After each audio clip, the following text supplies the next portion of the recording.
अध्याय तीसरा निर्देशांक ज्यामिति। इस चैप्टर करने से पहले हम कुछ चीजें जान लेते हैं। इसका प्रयोग हम किस लिए करते हैं? स्थिति को बताने के लिए। जैसे मान लो ये कोई बिंदु है, तो यहाँ मुझे इसकी स्थिति बतानी है या इसकी सिचुएशन बतानी है, तो इसलिए हम इसका प्रयोग करते हैं। जैसे ये जो लाइन है, इस लाइन को हम क्या बोलते हैं? इस लाइन को हम बोलते हैं क्षैतिज, और इस वाली लाइन को हम क्या बोलते हैं? ऊर्ध्वाधर।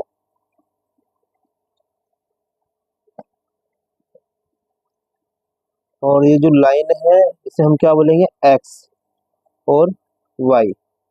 और जहाँ ये दोनों रेखाएं आपस में प्रतिच्छेद हो रही है, उसको हम क्या बोलते हैं? बिंदु या मूल बिंदु।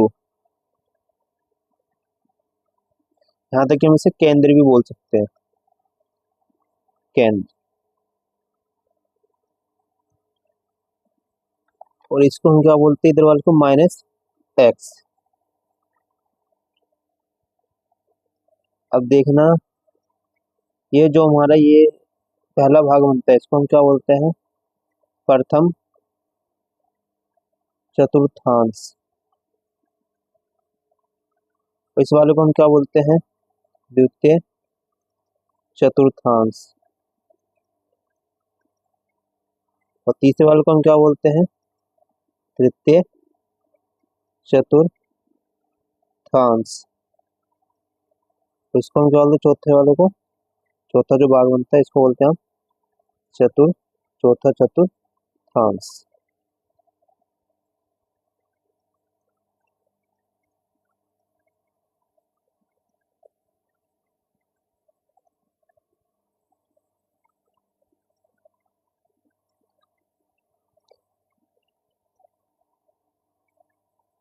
और इस नीचे वाली लाइन को हम क्या बोलते हैं? Minus Y.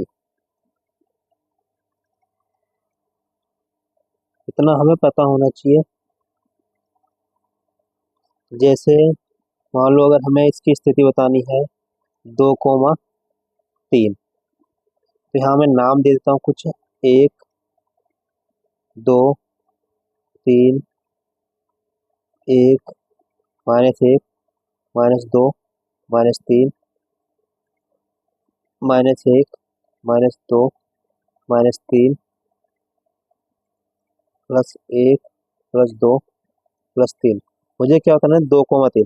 पहले हमें पता होना चाहिए कि ये संख्या प्लस की है या माइनस की है। तो ये प्लस का 2 है, तो ये दो जो पहली संख्या होती है, पहली संख्या को हम क्या बोलते हैं? एक्स। जो दूसरी संख्या होती है उसे हम क्या बोलते हैं? वाई। जो एक संख्या होती है उसे हम क्या बोलते हैं?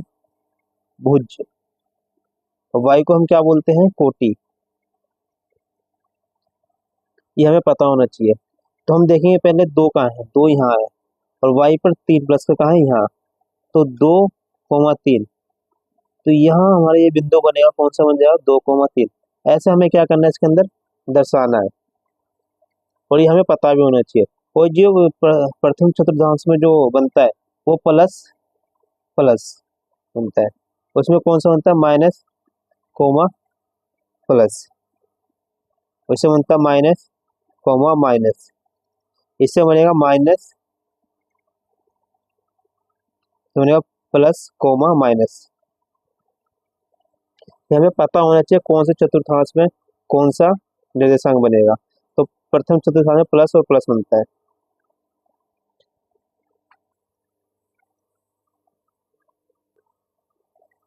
इसके बाद हम करेंगे प्रश्नावली 3.1।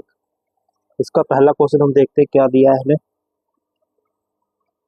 एक अन्य व्यक्ति को एक अन्य व्यक्ति को आप अपने अध्ययन मेज पर रखे टेबल लैंप की स्थिति में किस तरह बताएंगे? कहने का मतलब है, हमें एक मेज टेबल दे रखा है, उस पे क्या रखा हुआ है? एक लैंप। उसकी हमें क्या बतानी है? स्थिति। क्वेश्चन पहला, तो पहले हम बना लेते हैं एक टेबल।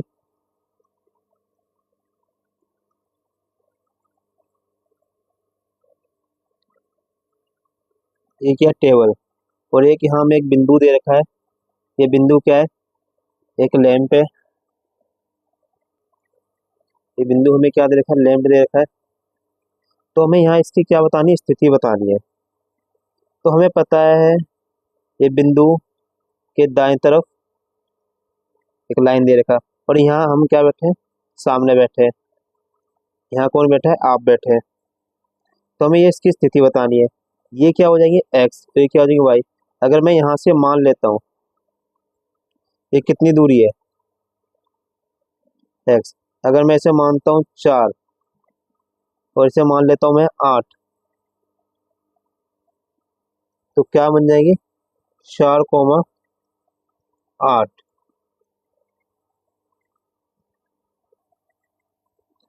हमने क्या माना है, ये जो लैंप की दूरी है बाईं ओर से कितनी है, 4 सेंटीमीटर। हम इसे सेंटीमीटर ही बोल सकते हैं, और इसे 8 सेंटीमीटर ही बोल सकते हैं।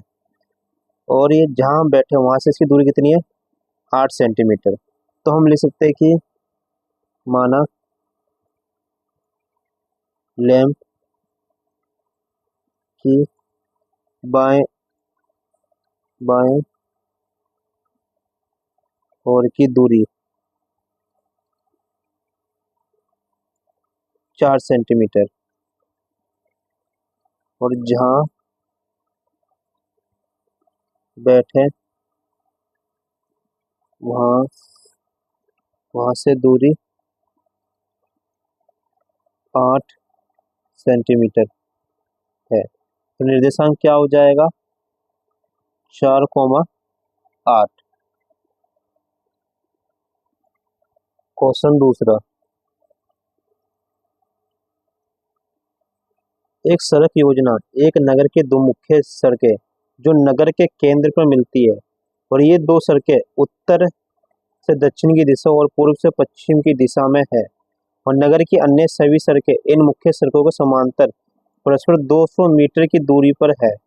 प्रत्येक दिशा में लगभग 5 सड़कें हैं। कहने का मतलब क्या है, 5 सड़कें हैं, एक तो उत्तर से लेकर दक्षिण और एक पूर्व से लेकर पश्चिम। तो ये दोनों क्या करते हैं, आपस में क्रॉस करते हैं, और प्रत्येक कितने पे क्रॉस करते हैं, 200 मीटर।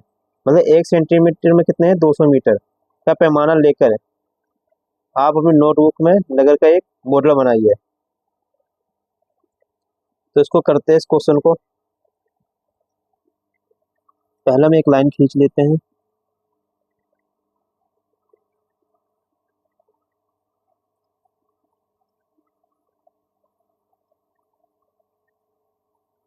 लाइन खींच लिया। ये हमें क्या दिया है, उत्तर, और ये हमें क्या दिया है, दक्षिण, और एक हमें दिया है पूरब और पश्चिम। ये हमें क्या दिया है, पूरब, और ये दिया है पश्चिम। तो हम मान लेते हैं पहलों पर हमें क्या 3 स्ट्रीट लाइन दी है, 1 2 और 3, और नीचे हमें दिए 2 1 और 2, और यहाँ हम मान लेते हैं 1 1,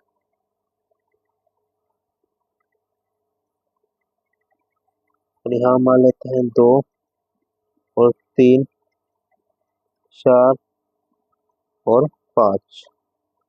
तो हमें क्या दे रखा है, एक सड़क मार्ग, दूसरा, तीसरा, चौथा और पांचवा, और ये दे रखा हमें 1 2 3 4 और 5। अब हमें क्या बताना है कि यहाँ से लेके यहाँ तक की दूरी कितनी है, प्रत्येक सड़क की 200 मीटर। मतलब एक 200 मीटर मतलब 1 सेंटीमीटर, क्योंकि 1 सेंटीमीटर में क्या देखा है, 200 मीटर के बराबर। आपके मॉडल में एक दूसरे को काटती हुई अनेक क्रॉस स्ट्रीट हो सकती है। मतलब कहने का मतलब है जो हमने सड़क बनाया उसमें क्या कई सारे क्रॉस क्रॉस स्ट्रीट हो सकते हैं, लेकिन दो सड़कें से बनी जिनमें एक उत्तर और दक्षिण दिशा में जाती है। कहने का मतलब दो सड़कें जो एक उत्तर से दक्षिण दिशा में जाती है और दूसरी पूर्व से पश्चिमी दिशा में है। प्रत्येक क्रॉस स्ट्रीट का निर्देशन इस प्रकार किया जाता है यदि दूसरी सड़क उत्तर दक्षिण दिशा में जाती है और पांचवी सड़क पूर्व दिशा में जाती तो और ये क्रॉसिंग पर मिलती है, तब इस क्रॉस को क्या बोल सकते हैं हम? 2,5। क्या बोल रहे हैं? 2,5। पहले इसी परंपरा से हमें क्या ज्ञात करना है कि कितनी क्रॉस स्ट्रीट 4,3 माना जा सकता है, तो कितनी क्रॉस स्ट्रीट को 3,4 माना जा सकता है। तो हम पहले देखते हैं 2,5। 2 उत्तर से दक्षिण 2 ये रहा, और पूर्व से पश्चिम 5। 2,5 ये क्या हो जाएगा अपना? 2,5। इसी तरह के हमें क्या ज्ञात करना है? पहला क्वेश्चन इसका हमें क्या ज्ञात करना है? हमें क्या दिया है? पहले में 4,3। तो 4 कहाँ है? उत्तर से दक्षिण में 1 2 3 4, और हमें देखना पूर्व से पश्चिम 3 कहाँ है? ये रहा। तो यहाँ हमारा क्या बनेगा? 4,3। लेकिन हमें क्या मिलेगा? सिर्फ एक ही मिलेगा, 4,3। तो हम लिख सकते हैं एक ही क्रॉस स्ट्रीट हो सकती है। अब हमें बताना है दूसरा। दूसरा में हमें क्या दिया है? 3,4। तो हमें देखना है उत्तर से दक्षिण 3 का है, ये रहा। और फिर हमें क्या देखना? पूर्व से पश्चिम 4। तो 4 का होगा 3, और ये 4। तो ये हमें, ये जो यहाँ क्रॉस हो रहा है ये क्या हो जाएगा? 3,4। लेकिन ये भी क्या होगा? एक एक ही क्रॉस स्ट्रीट हो सकती